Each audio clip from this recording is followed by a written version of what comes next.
King of all blacks, you're on the air. Good morning. Good morning.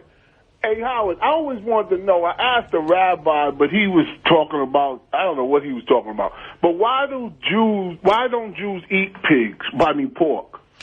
Jews don't eat pork because, well, the real reason, it's in the Bible, but the real reason is the Bible was written by a guy. I hope people understand that it wasn't written by God.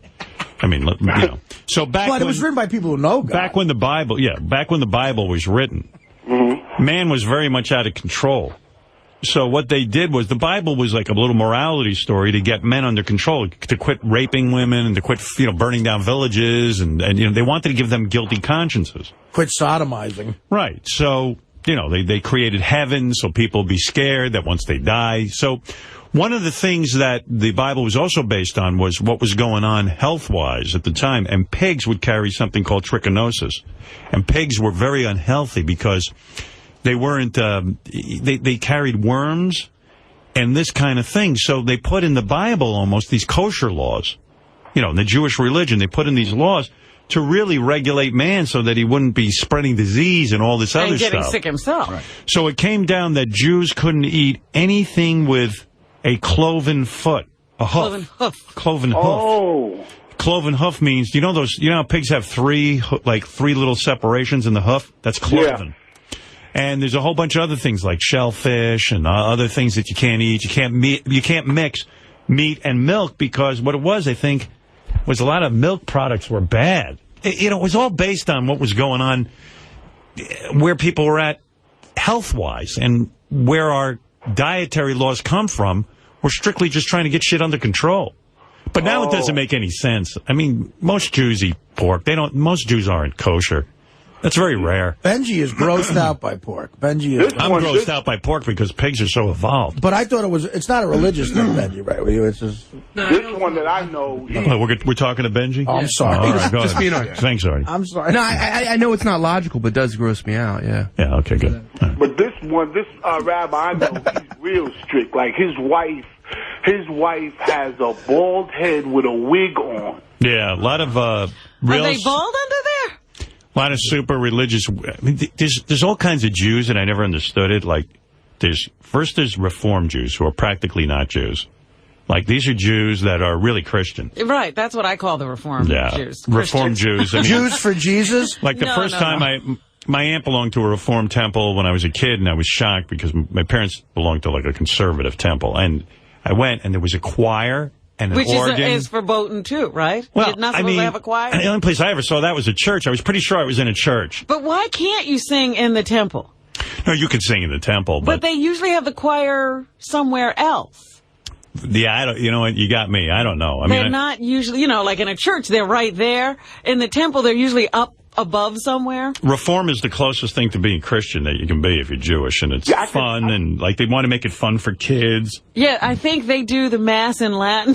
Yeah. Because like my kids love the Jewish religion because it's fun. I mean, who ever made it fun? I went to a temple with my parents. It was so disgusting. Anyone who would go there would never want to be a Jew. It was so goddamn boring and so meaningless and such a waste of time. Try sitting through the Stations of the Cross. Well, it was absolute torture, and you learned nothing. You got no religious feeling. Well, it was supposed to be punitive, too. You were supposed to sit there and be miserable and realize what a wretch you were. Yeah, it was just horrible. It was all in a foreign language, which made no sense. There's people there who don't speak the language. Everyone could read Hebrew, they didn't understand it. And each Jew is more proud of the next how good he reads Hebrew. Like, I remember when I was bar mitzvahed. Do I have my bar mitzvah tape? Fred, is that in there? I've never heard that, but I'll take a look. I had to record it. You wear yarmulke, too? Yeah. I had to record it for my grandfather, because my grandfather, who didn't speak English, it was very, very...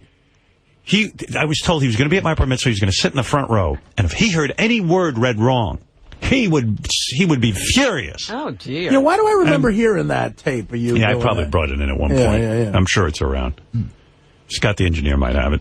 But anyway, and then my other grandfather was down in Florida. He had to hear my big reading of the Torah. The reason it was ludicrous is you're reading something that you don't even know what the fuck you're reading. In other words, you're like, Chavesh Nez Heim schlecht von jetztjen mit Chayachen verhackte. Dich mischu ach ne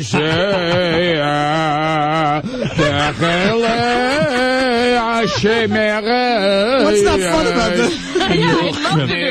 And, you know, you could tell Gilbert was tortured, too. I mean, and the thing was that, and your voice hasn't changed, and you have to get up and sing, and you practice this thing. This is what Hebrew school was. This shows you how retarded fucking religion is. You'd go there, and for years, you would study this Torah portion, just what Gilbert was doing there. And you would study it, you had no idea what the fuck it meant. Nobody ever told you.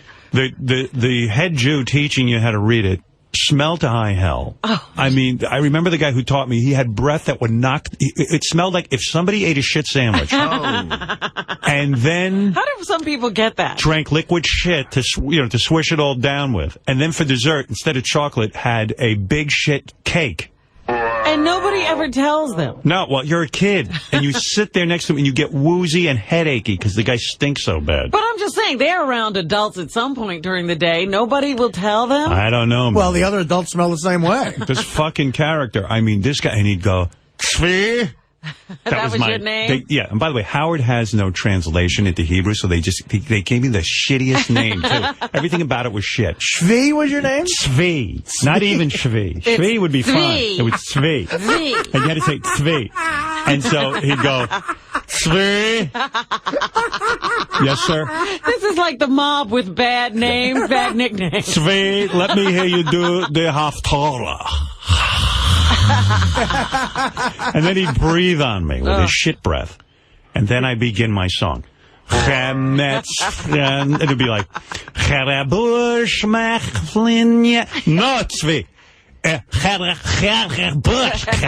And I'd be like, you motherfucker, what am I doing? And it became so important because my grandfather was going, my grandfather was like senile. This is the grandfather was running through the old age home, screaming, where was his $3 million? And Man you was had to bankrupt. make sure you didn't make a mistake. Yeah, for him. All these guys were all important to me. All these characters that were somehow related to my father or my mother. All these mishkites who fucking sit there and they're going to evaluate me. I mean, talk about pressure. I was going to shit my fucking pants. And then I remember I had a hot girlfriend when I was 13. It was before my face changed and, before I became so gorky looking. I was actually kind of cute up until the age of 13. Yeah, I had a really hot girlfriend, and she was coming to my bar mitzvah from Far Rockaway. My girlfriend, Irene. Uh-huh. And she walks in, and I'm singing the song. She fucking got rid of me. Motherfucker. And then there's words that sound like shit. It almost sounds like you're singing backwards. Shit. I mean, it was unbelievable. And each word had to be pronounced. And then they'd go, when you learn Hebrew, they put vowels underneath the words. But for your bar mitzvah, no vowels are allowed. You have to read without vowels. Mm. It's as if someone said to you, now I'm going to train you to read English without the letters A, E, I, O, U. Okay. Okay? In fact, you have to learn even a harder way of doing it. And it was absurd, all of these rules. And what was the purpose? Nothing, because I got nothing out of it. You know what? I became anti-Semitic. That was the purpose. Turned me off to the whole fucking religion.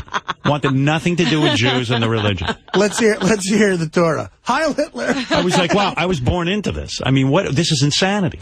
This is insanity. I'll be a Jew whether I can read this or not. Yeah, right. Yeah, they'll march me into the oven. I'd be like, excuse me, Mr. Hitler, I don't even agree with this. It's fun. I don't want to read without vowels. Mr. Hitler. Excuse me, please. Can I say something, Rex Marshall? From right to left. Mr. Goebbels, can I say one thing? I don't believe in this shit. You don't have my actual bar mitzvah tape? I couldn't find it. I went under bar mitzvah. I went under family tapes. I went under religious. So unless it's listed under something I don't know. A high little voice. My voice hadn't changed. And it's like, you got to go find that again.